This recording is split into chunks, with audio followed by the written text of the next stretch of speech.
Hi, everybody. It's Laura and Allie, and Hello. and we're back. We wanted to talk to you guys about a few things today, and one of them is related to diagnosis, and that's how we worked with ourselves on dealing with the fear that came up with diagnosis. And Allie, do you want to start and tell people a little bit about how you did that? Sure. What we're really addressing today is the fear of death.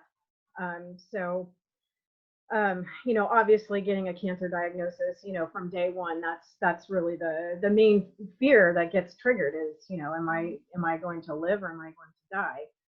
And that's a fear that I had to live with from day one up through, when they said I was cancer free. So that was pretty much a year and a half of pretty much daily living with this fear of death.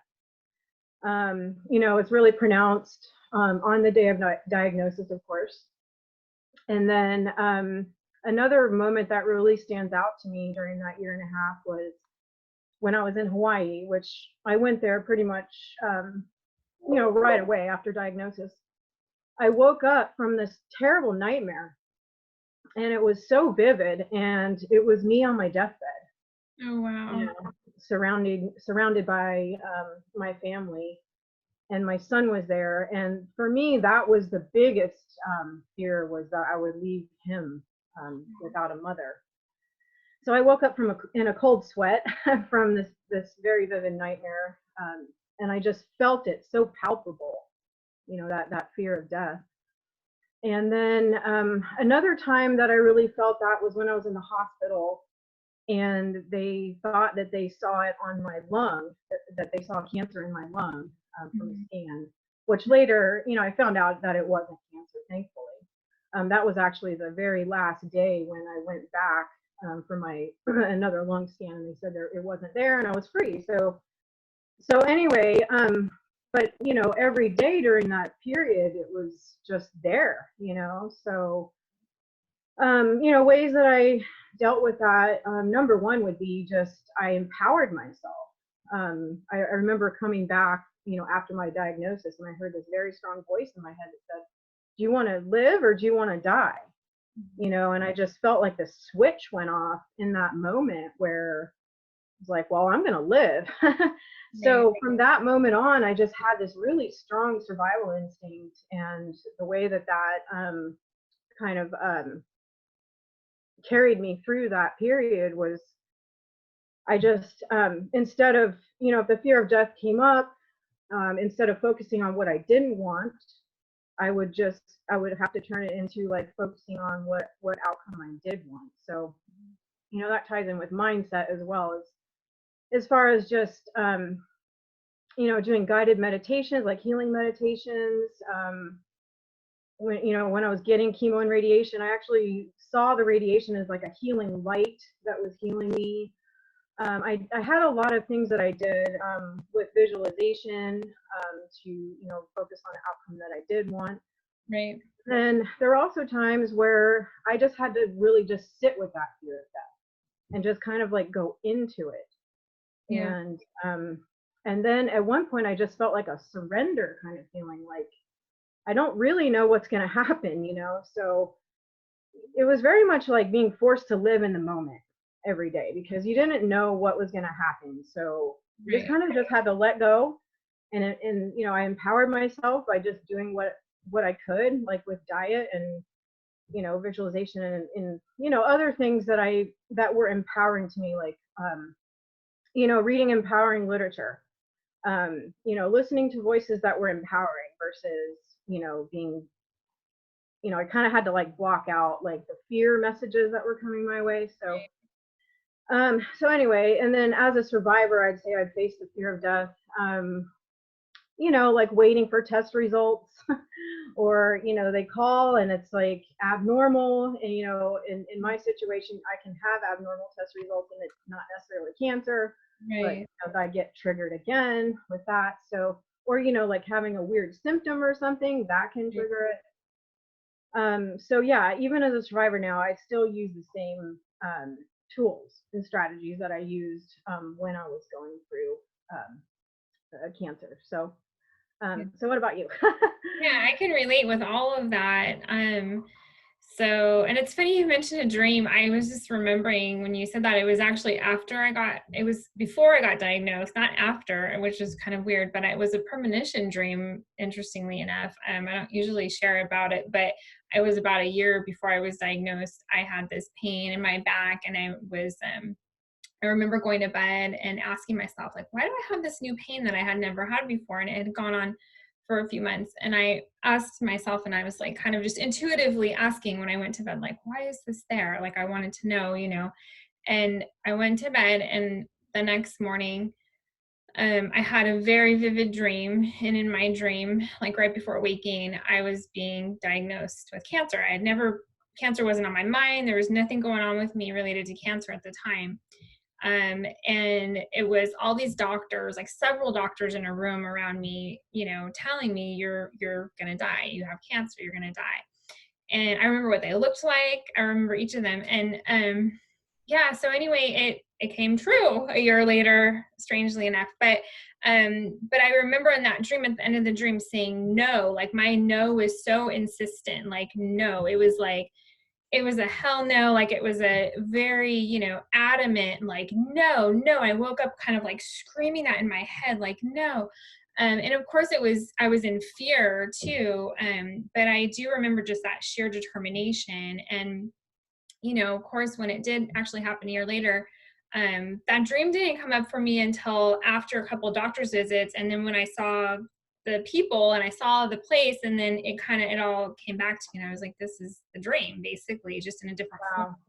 different Wow. timeline, it was really interesting. But sorry, that was a total side note, but No, that's really interesting because it's kind of like part of you was aware it was of a what was going premonition on. for Yeah. sure. Like, and it was, sometimes I think it was a warning, and then I think back to it and I realized, like, oh my gosh, that was me saying no, was me, like, that was kind of me early on knowing, like, I was going to say no to some of what they were Hmm. insisting, was going to happen. Not just like, oh, you're going to probably die, but oh, you're also going to get this treatment. I was going to say no to the treatment too. So it's just interesting. But yeah, I think, for me, the fear was still just so big and so overwhelming. And I really did get sucked into it in the beginning. It took me, I think, a couple months at least before I was able to kind of think, more clearly and make decisions more in alignment with what I felt like was best for me, not decisions based out of fear. And I think that's one of the most important things that I learned through that process is, as best you can anyway, try not to make a decision that is fear based. And it's difficult when you're dealing with something like cancer and something so terrifying. But for me, I was able to, shortly after, through, several ways of just opening up my mind, opening up to the idea that, like, hey, I might not die. They're telling me this, but there's this big question mark over here, and just kind of embracing that. Um, Sorry, my dog is in here and she's making noises. So Oh, that's okay. hold on.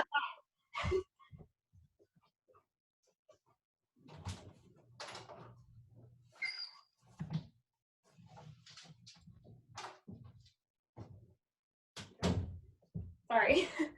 Oh, that's okay. Should we carry on or should we take a Yes. pause? Okay. No, it's fine. I had to let my cat out earlier, so. Okay. So anyway, yeah, it was, something where I don't know that there was like one moment where I was like, something switched, like a something flipped for me, and like a switch just flipped, where, like you said, you kind of had more of, I think, a defining moment there. I Mine was a little more gradual over a couple months after diagnosis, and I kind of toddled back and forth, like I would kind of seesaw, like back and forth between this like super fearful place and then this really kind of enlightened, like, aha moment place where it's like, oh, there's all this possibility, and this doesn't have to be the death of me. So it was really just an interesting time. And I think those little epiphanies, or those moments of insight and like inspiration, were coming from, internally, just coming from my own, my gut, if you will, but also like my higher self, my connection, Yeah. And also, I think from what I was choosing to expose myself to and research and read, and some of the people that I was inviting into my life at the time, and going back to just my roots, because I've always been just a more, I believe in the power of nature. I have just a strong like sense of optimism. I have a strong inspiration for life. I'm just enthusiastic about life. So I think just kind of tuning into myself was really helpful in that. And so what I ended up doing was just transforming my fear. Basically, most of my fear, it was transmuted essentially into something that was constructive. And I think that can't be emphasized enough for people that end up having a healing journey, is being able to transmute that and kind of like burn it and like use the ashes for something else, and you have to keep a little bit of fear, I think, just to motivate you. That's just part of Oh, life. absolutely. It's very motivating. Being able to transform the fear and use it, harness that energy for something constructive, whether it's, changing your diet, or, doing affirmations, or whatever it is that works for you. There's so many different ways. And I know I've used a bunch of tools myself over the years, and still use a lot of them. So I think it's really important. But yeah, the power of fear is big. So um, I know we're dealing with that a lot right now, with, as a broader society, people being fearful of COVID and what that brings up for them, as far as like fear of death. So I know we wanted to kind of touch on that. What are your thoughts on that, Allie, as far as just what you're experiencing or what you're sensing is going on? Well, I mean, I feel like, right away, the situation has triggered the fear of death in pretty much the entire population of the world, which is just huge. Um, for me personally, I am not afraid of the virus. It did not trigger a fear of death in me, and I think it's because I've already faced the fear of death so many times, from my point of view, something that's far more threatening to my life, which is cancer. Right, right. Um, and so, I have compassion for people that are, in fear right now, that are, afraid of the virus. Sure. And, I respect that. I mean, I don't go around people, too close, or not wearing a mask or whatever that makes them feel uncomfortable. So I respect that. But for me personally, I have no fear of this virus. So what about you? Yeah, it's funny. I've gone through kind of like phases, and just like backtracking. I mean, from my training and my research the last several years, people misunderstand viruses. They think of it as, a contagion, but that it's like this living organism that's like reproducing, and it has to have a host to replicate, and it's really not a living, creature. It's a protein, like a type of protein, essentially, just to put it in really like dumbed down terms. um, but I mean, it certainly can cause trouble for people, but we have viruses in our body all the time, and our body keeps them in check, and we flush them out if we're healthy. So, thinking of it in those terms, and there's a lot of science behind this too that people can certainly research if they want. But really, they aren't as threatening as we're being told, and especially in this situation. But even historically, I think there's been a lot of fear propaganda around viruses and what a virus really means and how it can harm us. And we have to question also why that may be. Is there money to be made from the fear propaganda? So that's a whole different conversation. But just kind of going back to what I think is going on, how I'm feeling about it, you know, I mean, I do think germs can impact us, and we want to have a clean body, and I do my best to keep myself, cleansed in that way, so that if something does come, it's just kind of, it's not going to affect me. You know what I mean? And so I have experienced, since my body's been cleaner, since I've been detoxing the last several years, that I don't really get sick that way. If sometimes it can be like a detox symptom that feels like a flu-like symptom, but that's different. So just, with what's going on, I did have an initial period where it was funny because it was like 5 days ahead of the public, I think, and where the news was. But I had an initial period where I was a little bit like, what's going on, but more from my mama bear standpoint than like, because I thought the virus was going to hurt me. It was more like I was worried about the kids, what was going on with my family, and kind of like just protecting my family. And I was also triggered by being concerned about what was going on more broadly in the world, like what was really going on. Like I did not think it was just a virus. But yes, did I, clean things when they got back from the market? I did things that normal people would do to keep germs off of things. Yes, I got sucked into to that. Right. I'm still doing a little bit of that, just going through the motions. But I'm not doing it in a fear-based way. It's just more Right. like, oh, just in case, like let's just wash Yeah. this off. Some people are even questioning if there is a virus. Like as far as what's being advertised, and again, I think that's all just a conversation for a Mhm. different time. And maybe next time, I think we talked about maybe talking about this in a little more detail. But just to stick with for today, just talking about kind of our fears and how we're feeling around what's happening, and the fear of death and fear of cancer and all that, fear of COVID. No, I agree with you. I'm not fearful of COVID itself. I'm fearful more of what's happening, the effects of Yeah. Yeah, I happening agree. in the world Yeah. today, of how Yeah. people are fearful and how they're going to behave when they're fearful. And again, going back to what we were talking about earlier, like, yeah, when you make decisions based in fear, you're usually not going to make the right decision, the decision that's going to be going to uplift and help in the long run. It's usually the decision that's going to put a band-aid on something that's only going to get worse down the line, has been my experience anyway.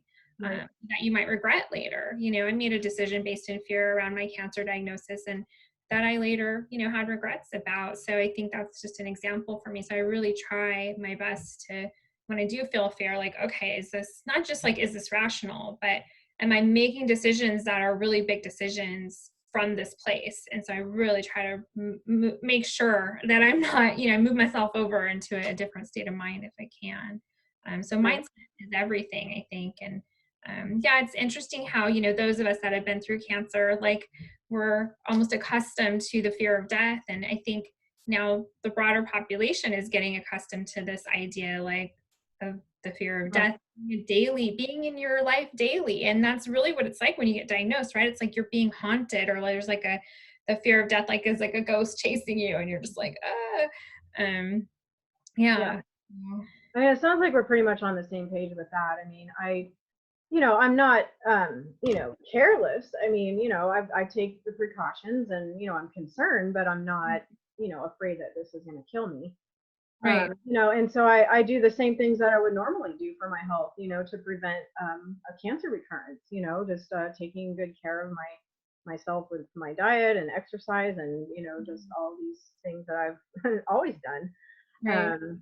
Now, I do know that for people that are, in the midst of a cancer journey right now, this is probably a doubly scary time because Oh with yeah. their immune system being compromised, and then they're already afraid from the cancer, and now they've got this COVID thing to worry about on top of that. So, is there anything that you would suggest for people that, Yeah. you know, That's such a kind of a whole other like side note to this topic. That's a whole topic in and of itself. But I would imagine some people, I know in some states they've just reopened elective surgeries like they weren't open before.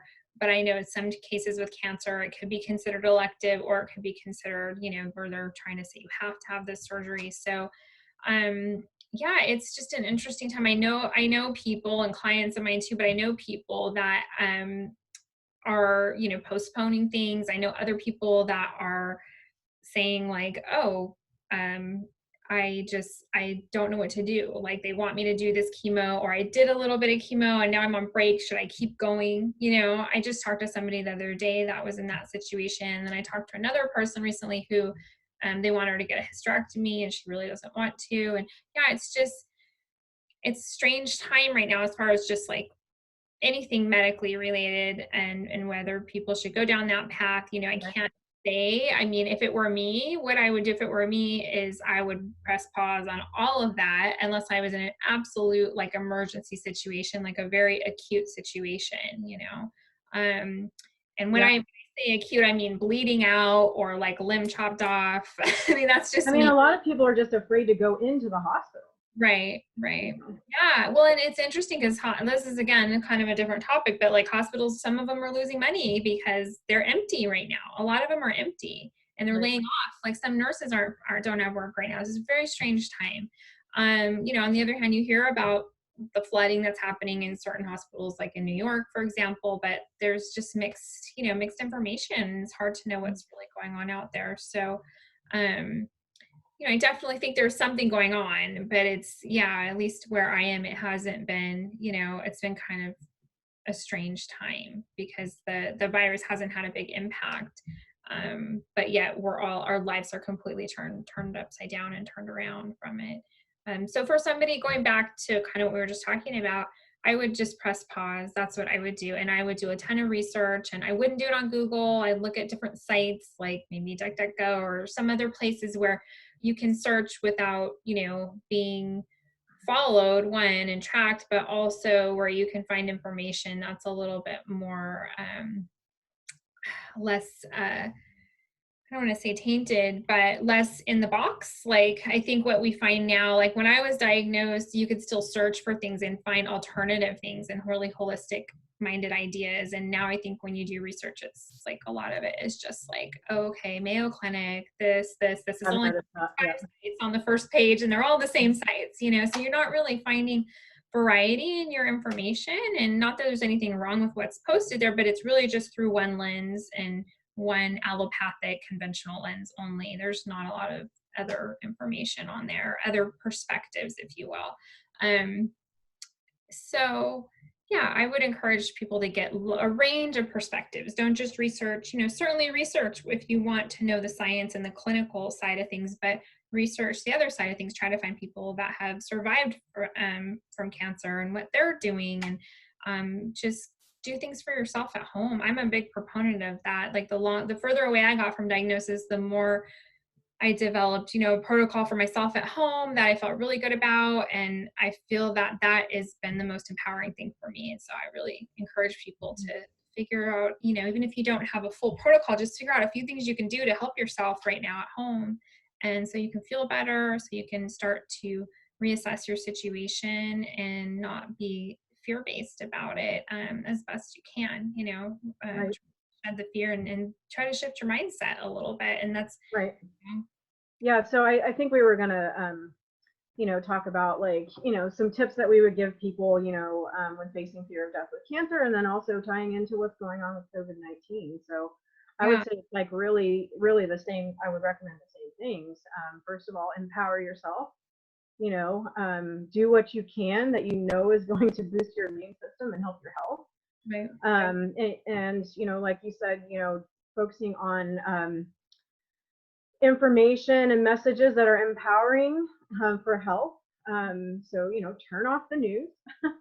Right. I mean, just really tune in with yourself. Are you feeling fearful when you're listening to this stuff? Or are you feeling empowered? Right. If you're feeling fearful, do you want to keep feeding that to yourself? No. Focus on what you do want. Focus on being healthy. Also, I would say, turn to people that are supportive, that understand, and if people are going to be, fear mongering all the time, whether it's cancer or whether it's this or anything else, it's like you just have to ask yourself, do I want to allow this in my life right now? Right. And maybe you have to not talk to some people for a while, you Yeah. know. And then, just other healthy coping strategies. Like for me, it's always been being out in nature, listening to music, playing music, doing something creative, meditation, prayer, all of these things. So yeah, do you have anything that you would add to that as far as Yeah. helping people face this fear of death? Right. I mean, I think it's fear. I know you had mentioned it as like it's facing fear of death and it's also just facing uncertainty. So, and fear of death is included in that, right? Yes. In that picture. So I think because some people may think like, oh, well, COVID doesn't necessarily, mean fear of death, but it is. I mean, that is kind of the backdrop of why everybody's being triggered the way they are with the masks and the gloves and the isolation and all that. So um yeah, I think, for people that have been through cancer, I think Allie and I feel like well equipped in that regard to say, it's really a time to encourage others and to find a way to help yourself first. And you can only help others if you help yourself. So put your oxygen mask on first, like they say when you're on the airplane. Or just like a mother who's well nourished is going to feed her baby well. A mother who's depleted is not going to feed her baby well. You can't help others. You can't help your family. You can't be any good to society if you're not taking care of yourself. So first and foremost, do what feels good to you. Spend time, at least 1 hour a day, doing things that feel good to you. And that doesn't mean eating a whole chocolate cake if that feels good to you. I mean, feels good and is healthy for your body as well. So that could A little be bit of that might be okay once in a right, while. maybe once in a while. I'm not saying Yeah. that's never okay, but on a daily basis, you don't want to make that your No, habit. no, That, no. that can't be the routine. But the routine could look lots of different ways. It could be meditation, it could be some guided meditation, some breath work, could be some prayer, it could be walks in nature, like I know we both love to do. And I just think really shifting the mindset is the first thing. That's the first thing, because that's kind of where the fear is taking control, and we have to flip that. We have to turn that upside down and make that something where we're in control. The fear is no longer in control. We're in control. So I think again, getting with yourself for an hour a day through whatever means you can, whatever works for you, whether it's dancing, whether it's hiking, whether it's whatever it looks like. I think that's the number one. And then the next thing would be doing physical things to help your body stay healthy, taking, eating the right foods, eating lots of fruits and vegetables, just like your mom told you. It's really simple, but applying it is a lot more complicated for people. We know that, right? We're inundated with all this junk all the time. So really keeping, your body as a temple and giving attention to it that way would be the next thing beyond that. But there's lots of ways to do that. And then with this situation going on, some people feel better having supplements. I mean, I think there's just getting guidance on some key right supplements could help, but that's not really, I'm really much more a fan of grassroots approach and using food as medicine. And so, but certainly those can help. If somebody is weakened or has a lowered immune system, there's ways to help with some supplements that way. But again, the mindset is first, and those actions, so the non-physical is first, and then comes the physical part. So I want to just encourage everybody, and I know Allie does too, to really take care of yourselves at a time like this. And we're gonna feel better, we're gonna treat those around us better, we're gonna make a better impact on the world, and we're not all gonna be running around, fear-based, and also arguing with each other about this, because there's lots of different viewpoints about what's going on in the world right now, whether you have cancer or not. Like everybody's kind of triggered, I think, by this situation. So from two people that have been through like the storm and the fear of cancer and the fear of death, we're just kind of like, hey guys. Let's put this in perspective. Feel a Seriously. little bit, right? Yeah, I mean, if you look at the statistics on CDC website or wherever you want to find your statistics, Right. chances of dying from COVID-19 are very, very minuscule. You have a lot more chance of dying in a car accident or from cancer or from heart. Cancer, yeah. Yeah. So, not to minimize what's going on. Yes, people are dying. But I think, to alleviate some of this fear, let's just focus on the facts here. Right. And the same things you can do to protect yourself from this supposed virus. We're just going to say that there is a virus that, and I do think there is something out there. I'm not sure that it's not like a bioengineered thing or whatever, but that's, again, we can talk another about conversation. yeah. So, but regardless, whatever it is that's going on, the same thing that you can do to build your immune system to protect yourself from what's at play in the world right now is the exact same thing you can do that will protect you from cancer and help you survive cancer and help you overcome cancer and help you, rid it from your body essentially. So all those same things, eating or any health issue, right. You would do the same thing. Right. So are we afraid to get in our car and drive to work? I mean, no. right. So Well, paralyzed from living, right? And I think that's what people that have been diagnosed with cancer realize too. At first, you're devastated, you're sort of frozen in time in this terror place. But eventually you realize, like, you know, and those of us that survive even longer realize, oh, like I have to enjoy my life regardless of how long it is. So that's what we want to encourage people to do is continue to live, continue to enjoy, protect yourself. Yes, but live, you know, Like try live to stay in the moment. Yeah, live in the live moment. You well. know, Yeah. yeah, I mean, you don't know what's going to happen. None of us know when we're going to die. We're all going to die. We And just of don't know course, when. yeah, But if you have been diagnosed, it's even more prominent for of you. course, of course, It, yeah. it could feel like a double whammy, like, oh crap, I already felt like I was going to die, and now there's this COVID thing. But instead of looking at it like that, like look at it like this: I was already prepared because I already thought I might die, and now there's this COVID thing. Oh well, you know, let's carry on. You know, so that's definitely, I think, what we want is to just encourage everybody, and so I think we're good for today. What do you think, Allie? I think so. I think that that pretty much covers what we wanted to talk about today. And then Yeah. we will probably be back with another video, kind of going a little deeper into, Can't help it, guys. what's that? I said we can't help it, guys. We got to talk Oh, about COVID next time. yeah, exactly.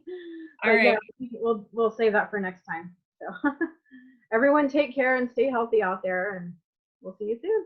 Yep. See you soon. Okay, bye.